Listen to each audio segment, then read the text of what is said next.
जय हिंद प्यारे साथी, नमस्कार। कैसे हैं आप सभी? आशा करते हैं आप सभी अच्छे होंगे और अपनी पढ़ाई को लगातार कर रहे होंगे। तो पिछले क्लास में हम लोगों ने जो आपका चैप्टर चल रहा है चक्रवृद्धि ब्याज कंपाउंड इंटरेस्ट, उसमें हम लोग क्वेश्चन प्रैक्टिस किए थे। बहुत सारे क्वेश्चन हम लोग प्रैक्टिस किए थे। आज की क्लास में भी आपको PYQ यानी प्रीवियस ईयर एग्जाम में आया हुआ क्वेश्चन आपको हम प्रैक्टिस कराने वाले हैं। जो एग्जाम में अगले जो आपका एग्जाम होने वाला है उसमें बहुत परसेंटेज है आपका कि ये सब क्वेश्चन आपका आएगा। भले ही डाटा चेंज रहेगा लेकिन क्वेश्चन इसी टाइप का आपका रहेगा। ठीक है, तो चलते हैं हम लोग क्वेश्चन की और। बहुत ही इंटरेस्टिंग क्वेश्चन है, ठीक है, और आप लोग इसको ध्यान पूर्वक मेरे साथ प्रैक्टिस कीजिएगा, ध्यान से समझिएगा, तभी आपको क्वेश्चन समझ में आएगा। और आप लोग जरूर कॉपी पेन निकाल कर मेरे साथ प्रैक्टिस किया कीजिए ताकि सभी क्वेश्चन आपको एक बेहतरीन तरीके से समझ में आए। पहले ध्यान से देख लिया कीजिए और उसी क्वेश्चन को बार बार कॉपी में लिख कर प्रैक्टिस किया कीजिए। प्यारे साथी, आपको मैं बताना चाहूंगा कि आप लोग मैथ्स है जितना अभी तक हम पढ़ा दिए आपको, आप लोग अगर उसका बार बार रिवाइज कीजिएगा तो आपका काफी मैथ्स बेहतरीन हो जाएगा। ठीक है, बार बार रिवाइज, ऐसा नहीं कि ये क्वेश्चन हम आपको यहाँ बता दिए तो उसको आप बार बार रिवाइज कर रहे हैं तो आपको लगेगा कि एक ही क्वेश्चन बार बार, ऐसा नहीं। अगर आप एक किताब, अगर मान लीजिए कोई मैथ्स का बुक है, अगर आप उसको एक बार पूरा खत्म करते हैं, सेकेंड बार आप खत्म करते हैं तो आपको हर बार अगर कुछ ना कुछ उसको आपको सिखा ही के जाता है। क्वेश्चन एक बार बनाइएगा आपको कुछ टाइम टेकन होगा, फिर सेकेंड बार बनाइएगा फिर टाइम थोड़ा कम होगा, टाइम आपका कम हो जाएगा। ठीक है, मेन है आपका जो गवर्नमेंट लेवल का एग्जाम होता है, जो CGL SSC वगैरह, टाइम मैनेजमेंट जिनका हो जाता है एग्जाम काफी आसानी से क्लियर हो जाएगा। तो चलते हैं हम लोग क्वेश्चन की ओर। बाकी बात आप लोग समझते हैं, जानते हैं, ठीक है, कि टाइम बहुत कम होता है। तो चलिए, क्वेश्चन सबको ही आता है, सबको ही क्वेश्चन बना लेगा, लेकिन जो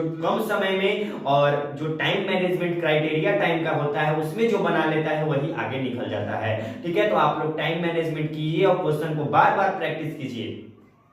तो चलिए हम लोग चलते हैं क्वेश्चन की ओर।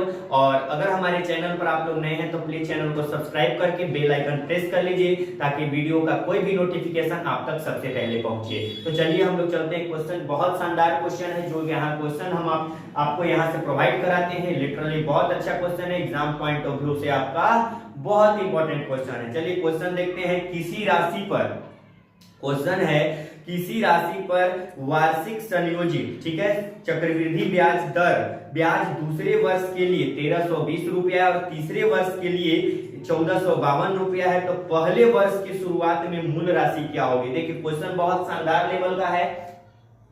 क्वेश्चन नंबर 1, ठीक है, इसमें दिया हुआ है कि किसी राशि पर, ठीक है, कोई राशि है, मान लीजिए P एक राशि है, मूलधन, ठीक है, किसी राशि पर फर्स्ट ईयर का, ठीक है, किसी राशि पर फर्स्ट नहीं दूसरे साल का, दूसरे वर्ष का 1320 रुपया है, सेकेंड ईयर का दिया हुआ है 1320 रुपया, ठीक है, ये 1320 रुपया सेकेंड ईयर का है। और थर्ड ईयर का दिया हुआ है, थर्ड ईयर का दिया हुआ है, कितना दिया हुआ है? 1452 रुपया, 1452 रुपया ये थर्ड ईयर का आपका दिया हुआ है। तो पहले वर्ष के शुरुआत में मूल राशि, ये आपको मूल राशि निकालना है। ये आपका सेकेंड ईयर का दिया हुआ है और ये आपका थर्ड ईयर का दिया हुआ है, चक्रवृद्धि ब्याज दिया हुआ है, तो आपको मूलधन ये निकालना है। ठीक है, अब देखिए, अब तो ये यहां से एक वर्ष में यहाँ हुआ, एक वर्ष में यहाँ हुआ, ठीक है, तो हम लोग क्या करते हैं, यहाँ हम लोग मल्टीप्लाइंग फैक्टर का रूल सीखे हैं। जो भी प्यारे साथी मल्टीप्लाइंग फैक्टर अभी तक नहीं पढ़े हैं, आप लोग हमारे चैनल के प्लेलिस्ट में जाइए, अर्थमेटिक मैथ्स करके प्लेलिस्ट बना होगा,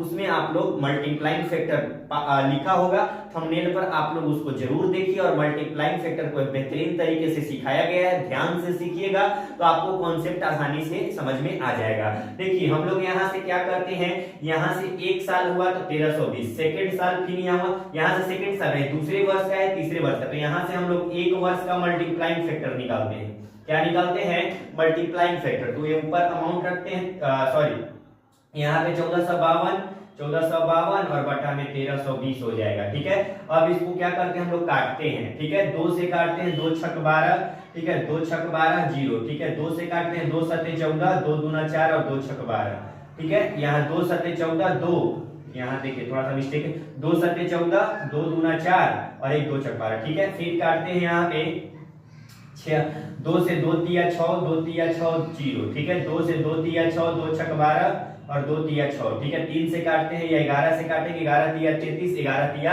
33, ठीक है। 11 तिया 33 और 11 तिया 33 हो जाएगा यहाँ पे, ठीक है। और 11 तिया 33 30 बार में 3 दहम 30 और 3 से 1 गब 3, यानी 11/10 ये आपका क्या आ गया, मल्टीप्लाइंग फैक्टर आ गया एक वर्ष का। एक वर्ष का मल्टीप्लाइंग फैक्टर कितना आ गया, 11/10। यहाँ रेट ऑफ इंटरेस्ट निकालेंगे तो rate of interest, rate of interest की अगर हम लोग बात करेंगे तो ये देखिए, ये होता था अमाउंट, हम आपको बताए थे ऊपर अमाउंट है, ये आपका मूलधन होता था प्रिंसिपल। हम आपको मल्टीप्लाइंग फैक्टर पढ़ा रहे थे तो उसमें भी बताए थे, जो ऊपर रहता है अमाउंट रहता है। तो यहाँ कितना बढ़ा है, 11/10 है, तो 10 से बढ़ा है 1 बढ़ा है, ठीक है। तो यहाँ रेट ऑफ इंटरेस्ट R% निकालेंगे तो 1/10 हो जाएगा, मूलधन 10 है और गुना में 100, 10 दहम 100 यानी 10% क्या आ गया, ब्याज आ गया। क्या आ गया, 10% आपका रेट ऑफ इंटरेस्ट ब्याज आ गया। अब देखिए, अब जो आपका मल्टीप्लाइंग फैक्टर 11/10 है, तो हम आपको बताए थे कि मूलधन 11/10 से गुना होकर इतना हुआ होगा, फिर 11/10 से गुना होकर इतना हुआ होगा, ठीक है। यानी ये जो हुआ होगा यहाँ से 11/10 से क्या हुआ होगा, गुना हुआ होगा, 11/10 से गुना हुआ होगा, ठीक है। यानी मूलधन गुना 11/10 और बराबर में कितना हुआ होगा, 1320 हुआ होगा, ठीक है।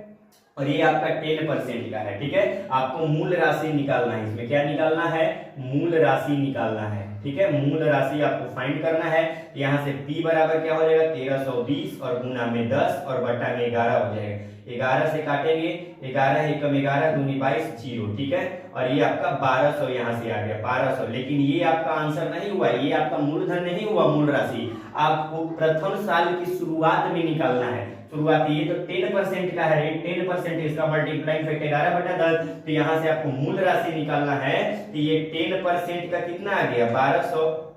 आपको 100% का निकालना है, यहाँ से मल्टीप्लाई कितना से हुआ है, 10 से हुआ है, तो यहाँ भी मल्टीप्लाई 10 से कर दीजिए, यानी ये 12,000 रुपया आपका क्या हो जाएगा, ये मूल राशि हो जाएगा। बहुत शानदार क्वेश्चन है, अल्टीमेट लेवल का क्वेश्चन है, प्रीवियस ईयर एग्जाम में आया हुआ क्वेश्चन है, तो आप लोग इसको बार बार प्रैक्टिस कीजिएगा, ठीक है। प्यारे साथी, जल्दी इसको आप लोग अपने कॉपी में नोट डाउन करिए, उसके बाद हम लोग आगे नेक्स्ट क्वेश्चन की ओर चलते हैं।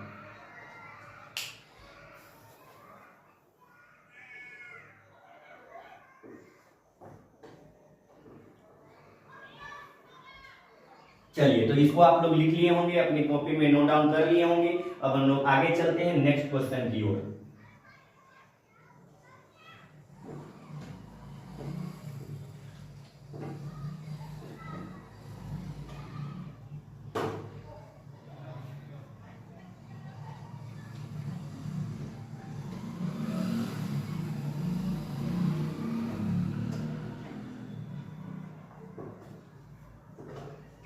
चलिए नेक्स्ट क्वेश्चन, क्वेश्चन नंबर 2 की ओर हम लोग चलते हैं। 2 नंबर क्वेश्चन समझते हैं क्या कह रहा है। कह रहा है कि एक राशि चक्रवृद्धि ब्याज पर 4 वर्ष में 11,880 रुपया और 6 वर्ष में वह 17,820 रुपया हो जाती है। यदि ब्याज वार्षिक रूप से संयोजित किया जाता है तो राशि का आधा भाग निकालना है। क्या निकालना है, राशि का आधा भाग, यानी जो मूल राशि है उसका आधा भाग निकालना है, ठीक है। देखिए, एक जो मूलधन है, ठीक है, एक राशि है जो 4 वर्ष में, कितना वर्ष में, 4 साल में, ठीक है, 4 वर्ष में कितना होती है, 11,880 रुपया यह 4 साल में होती है। और 6 साल में, यह 6 साल में कितना हो जाती है, 17,820 रुपया, 17,820 रुपया यह कितना साल में होती है, 6 साल में होती है। तो आपको बताना है कि यह राशि जो मूल राशि है, ये मूल राशि जो है आपका, ये P है, इसका आधा भाग आपको बताना है। आधा भाग जो आपका जवाब आएगा मूल राशि, उसका क्या करना है, P/2 आपको यही निकालना है क्वेश्चन में, ठीक है। यानी मूलधन का आधा निकालना है, ठीक है। देखिए, यहां से जो मूलधन हुआ है 6 साल में 17,820 हुआ है, यहां जो हुआ है 4 साल में 11,880 हुआ है। तो यहां से देखिए, यहां से यहां तक 4 साल लगा, तो अगले 2 साल में और ये हुआ होगा, 2 साल और हुआ होगा तब इतना हो गया। टोटल यहाँ से 6 साल लगा है, तो कॉमन चीज है, यहाँ से यहाँ तक 4 साल, तो यहाँ से यहाँ तक 2 साल, टोटल जोड़ेंगे तो 6 साल हो रहा है। ठीक है, अब यहाँ हम लोग 2 वर्ष का मल्टीप्लाइंग फैक्टर निकालेंगे तो क्या हो जाएगा 17,820 और बटा में क्या हो जाएगा 11,880 हो जाएगा। ठीक है, यहाँ काटते हैं 11 एकम 11, ठीक है, 11 8 88 पर 0, ठीक है, यहाँ एक 0 और हो जाएगा 1080, फिर 11 से काटते हैं 11 एकम 11, 11 6 17, 11 6 66, 2 11 दूनी 22 0, फिर यहाँ पे काटते हैं 8 से काटते हैं 8 एकम 8, 8 3 24, 8 5 40, देखिए 8 एकम 8 हो जाएगा।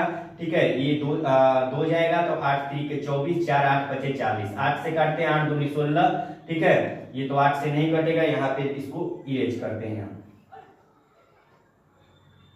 ठीक है, 16 20 यही था आपका, यहाँ से इसको भी हटा देते हैं क्योंकि ये 8 से नहीं कट रहा है। ठीक है, इसको 2 से काटते हैं, 2 5 10 और 2 चौक 8 0, 2 से काटते हैं 2 8 16, 2, ठीक है, 2 8 16 हो जाएगा। ठीक है, 2 एकम 2 0, फिर 2 से काटते हैं 2 दूना 4, ठीक है, और 2 7 14 और 0, ठीक है, फिर 2 से काटते हैं 2 चौक 8, 2 5 10, ठीक है, 5 से काटते हैं तो 5 पूरे 25, 2 5 चौक 20, 5 8 40, 5 से कट जाएगा 5 5 25 और 5 चौक 20, 5 से कटेगा 5 8 40, 5 एकम 5, 9 6 54 और 9 9 81, 3 दूनी 6 और 3 3 9, ये 3/2 आपका आ गया, कितना आ गया 3/2 आ गया। ठीक है, अब देखिए प्यारे साथी, ये 2 वर्ष का मल्टीप्लाइंग फैक्टर कितना आया है 3/2, तो 4 साल का मल्टीप्लाइंग फैक्टर निकालना है, तो 2 वर्ष का आया है मल्टीप्लाइंग फैक्टर 3/2, तो 4 साल का माने यहाँ पे 2 साल और एक्स्ट्रा, यहाँ स्क्वायर करेंगे तो 3/2 का क्या करेंगे स्क्वायर कर देंगे तो ये आपका 4 साल का निकल जाएगा, 3 का स्क्वायर 9, 2 का स्क्वायर आपका 4 हो जाएगा। ये जो आया आपका 4 साल का मल्टीप्लाइंग फैक्टर आया। अब देखिए यहाँ से यह राशि 4 साल में 11,880 हुआ है, तो ये 4 साल का मल्टीप्लाइंग फैक्टर कितना है 9/4, यानी मूलधन में 9/4 से गुना होकर 11,880 हुआ होगा। अब यहाँ से हम लोग मूलधन निकालते हैं, 9 से काटते हैं तो 9 एकम 9, 9 तिया 27 और 1 9 दूना 18 0, अब इससे मल्टीप्लाई कर देते हैं तो ये आपका हो जाएगा 1320 गुना में 4 हो जाएगा, ये हो जाएगा आपका 4 0 0, 4 दूना 8 और 13 चौका 52 हो जाएगा। ये आपका मूल राशि मूलधन निकल गया, लेकिन आपको क्वेश्चन में कह रहा है मूलधन का आधा भाग, यानी यहाँ आधा भाग यहाँ से निकाल लेते हैं, आधा भाग कैसे निकालेंगे, मूलधन जो आया है 5280, इसका आधा भाग 2 से डिवाइड कर दीजिए, 2 दूना 4 हो जाएगा, 2 छक 12 हो जाएगा, 2 चौक 8 हो जाएगा और 1 0, यानी 2640 रुपया जो आपका हो जाएगा, यही क्वेश्चन का आंसर हो जाएगा। यानी ये राशि का आधा कितना है 2640 रुपया। बहुत इंटरेस्टिंग क्वेश्चन है, अल्टीमेट लेवल का क्वेश्चन है, आपके प्रीवियस ईयर एग्जाम में आया हुआ क्वेश्चन है। अब ये जो तरीका है बेस्ट तरीका है मल्टीप्लाइंग फैक्टर से, आप लोग इसको बार बार रिवीजन कीजिए, प्रैक्टिस कीजिए, स्क्रीनशॉट ले लीजिए जल्दी से। तो आज के लिए हम इतना ही रहने देते हैं, मिलते हैं नेक्स्ट क्लास में। और आप लोग इस वीडियो को ज्यादा से ज्यादा प्यारे साथी दोस्तों में अधिक जो पढ़ने वाले हैं, जिनको जो तैयारी कर रहे हैं, उनमें ज्यादा से ज्यादा शेयर कर दीजिए ताकि सभी लोगों को मैथ्स का लाभ हो सके, जो एक कोर्स चल रहा है हमारे YouTube चैनल पर। तो आज के लिए इतना ही, थैंक यू, जय हिंद, बाय बाय, टेक केयर।